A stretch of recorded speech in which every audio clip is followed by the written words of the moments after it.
Hello dear students, so today this video is for class 12th and today we will talk about the process of attitude change, that is cognitive dissonance. And this, before understanding this concept of cognitive dissonance that was proposed by Leon Festinger, I would like you to understand few of the terms. Now, first we'll talk about cognition. Cognition is a belief, opinion, or attitude or piece of knowledge about anything, person, objects, issues, ourselves, etc. Now, there is a relation between the different cognitions. Our thoughts may be related to each other in different ways, like no relationship. The thoughts are irrelevant to each other. Your thoughts about ice cream and world peace, we have different thoughts and there is no relationship. So that is one of the relationship between cognitions. And there is a consonance. The thoughts are consistent with each other, like I like the teacher and I like the subject. And there comes the dissonance. The thought are inconsistent with each other. For example, I smoke, yet I know smoking causes cancer. The person smoke, but he knows the smoking is causing cancer, and this is dissonance. And when dissonance comes, there comes the attitude change. Now, what is cognitive dissonance? Cognitive dissonance is a mental stress or discomfort experienced by an individual who holds two or more contradictory beliefs, ideas, or values at the same time. Like I've told you, the last example, dissonance. A person is saying, I smoke, but I know smoking causes cancer. Cancer is a dangerous disease, but still the person is smoking. So there comes the dissonance when there is incongruency.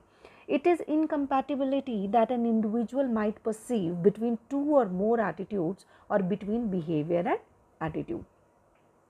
This theory was proposed by Leon Festinger in 1957. It suggests that we have an inner drive to hold all our attitudes and beliefs in harmony and avoid disharmony, that is dissonance. So, according to Festinger, we hold many cognitions about the world and ourselves. When they clash, a discrepancy is evoked, resulting in a state of tension which is known as cognitive dissonance. And when there is a cognitive dissonance, there is a process of attitude change. As the experience of dissonance is unpleasant, we are motivated to reduce or eliminate it and achieve consonance, that is agreement, and that is attitude change. Now, have you ever thought two different things at the same time? Like the example of that smoke. You like smoking, but you want to quit also. Like, I really like this purse, but now I don't have enough money for rent.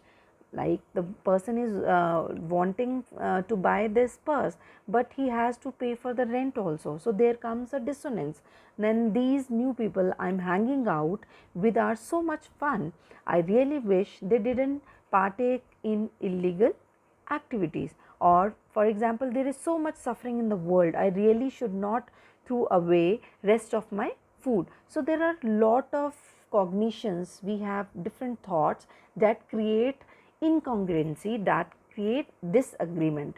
Now we'll take one of the example.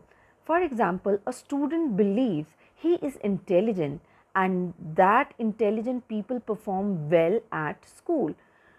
Now this is the attitude of a student. Now what is a dissonant element? He gets bad grades, he is not getting good grades all the time. He has the belief that he is very intelligent and he will perform well, but he is not getting good marks. So there comes the dissonance, which is called as disagreement. Now what is the source of dissonance? Discrepancy between the belief in intelligence and performance. He thought that intelligent people can perform well, but he is intelligent but he is not able to perform well. So there comes a cognitive dissonance. Now he will change his attitude. Now what will be the behavior? He tries harder to get good marks, he will change his strategy.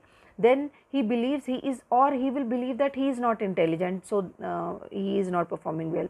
Add consonant elements like I don't have, or he will be adding some explanation that I don't have time to study, my teacher is not teaching well, she is unfair, grades are not good indicator of intelligence anyway.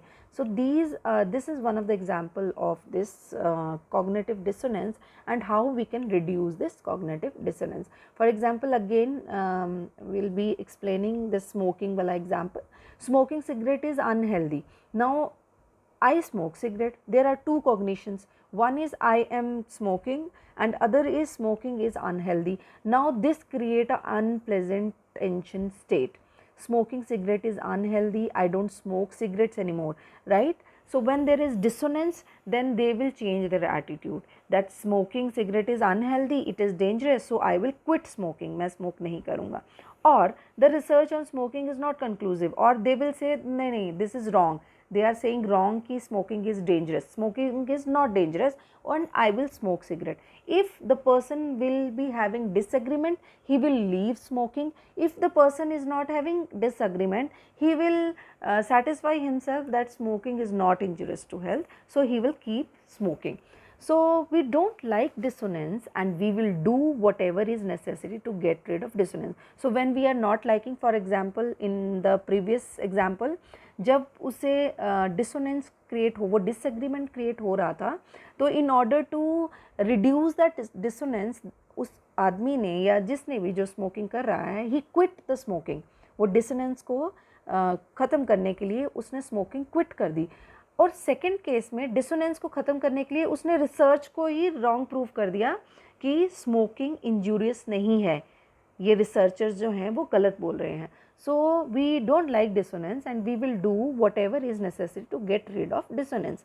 Leon Festinger recognized this issue and formulated the theory of cognitive dissonance based on the fact that humans are sensitive to inconsistencies between the action and belief, and these inconsistencies cause dissonance, which the human will then strive to elevate. How we will reduce our dissonance? By changing our belief, by changing our action, by changing our perception of the action.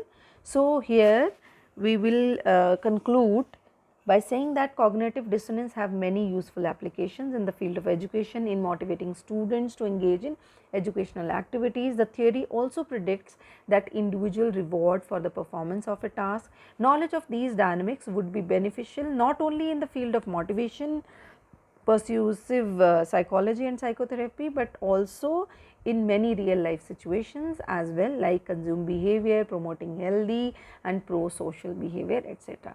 So I hope you have understood this process of attitude change that was given by Leon Festinger, which emphasizes that the cognitive component, that is the cognitive consonance, is very important. Otherwise, if there is dissonance, we have to change our attitude. I hope you have understood. Thank you and have a nice day.